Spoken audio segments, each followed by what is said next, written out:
Leaders take off for granted, and they always do what they like.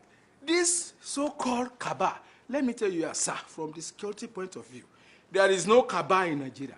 If there is a cabal, no government can face them. You cannot face the oil sorcerers, the sorcerers of oil. You can't face them. Of course. The worst wizard of Wall Street, how can you face them? The Seven Sisters, how can you face, which government? Not Obama. Which government? You say you are facing cabal? You are gone. So you find that if they spend about 200 billion in 2010, how did it go to 1.3 billion in 2011? What is it? These are all fake figures. You see, fake figures. Their money are depleted. They need more money. The reactions of Nigerians is based on so many factors. People are impoverished here and there. No food, no transport, no money, no good business for them to do. People are stealing, no job for our youths. And therefore, all we need to say, all we are saying is we should reject it. I don't have much to say. Let us tell our people, it is time for us to act for our people, our young ones. There should be nothing like burning houses, damaging cars. Let us all go out and protest, continuous protest. The challenge that we have is a disconnected state, a state disconnected from the people, disconnected from society. And I think that we must see this as an opportunity to reconstruct our country. We should not be talking now about whether petrol costs 10 naira more, 30 naira more. It's really an opportunity to engage on how Nigeria is governed. We probably have heard different definitions of subsidy, no subsidy. In my view, what we have been discussing is a petrol tax. I refuse to use the term subsidy in this discussion. It's a petrol tax. What has happened is that for a variety of reasons, they've made the system so corrupt, so opaque, that the cost to government has continued to balloon. It's ballooned, and government has been paying for it, taking from one pocket, giving another pocket. It's gotten to a point where they want to then pass on that to the Nigerian citizen. And that's what people are saying is not acceptable. Now, if we want the tax to drive development, that's a wonderful idea. We need infrastructure, we need everything. But then, if you are going to tax people, there should be representation, there should be accountability on how these tax receipts are used to advance the good of everybody. And that has not been what has been on ground. Infrastructure, I think a government agency recently made the point that Nigeria has the second worst set of roads in the world.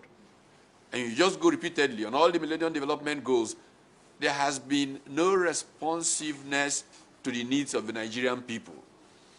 And so, if the Nigerian people are to make progress, you've got to raise your voice.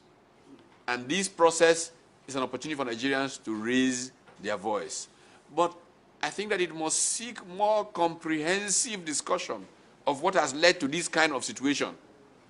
And this is why we must have a national conference of Nigerian peoples to discuss how we are structured, what it costs us to govern, and what people get away with.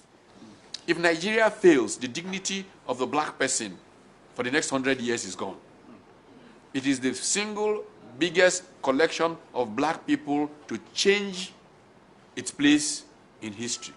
I have never seen any leader carry gun to defend himself in this country. But the same leader believes that the moment he cheats all of us, he will turn back to the poor man who carries the gun to start killing us to protect him. That is the issue. Our problem is unenlightenment. 99.1% of the Nigerian population are not enlightened. And you won't blame them. In a country that lives on 4-hour electricity supply, and in most cases 3 days you don't see lights, how do you get information? And to even buttress the issue, people are talking of corruption. Do you look at the structure of people who owns the media houses and the outlets? Who are they? You will be surprised, it's the same leaders. So the news, the enlightenment that is being passed across to Nigerians are doctored. Nigerians must wake up to their responsibilities. Not for us, but for the future of our children. Do they think all of us are asleep?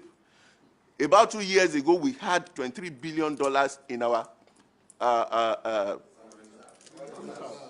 it's not reserve, excess crude account, which was scrapped in December. And the 3 years of government has been sharing this money. Where is the money? Where is the infrastructure? This is 3.5 trillion naira for crying out loud at current rates. And you are talking about 1 trillion. You spent 3.5 trillion over 3 years. We didn't see anything. So is it a trillion that will make? Now, there was a mistake they made to start with. They said they borrowed $8 billion to fund subsidy. You borrowed. And you are now saying that you want to save money again to plow back. Is it that the money you borrowed is the one you want to save? Are we bigots for crying out loud? So what we have seen here is that there are people who have gathered together to justify what is not right.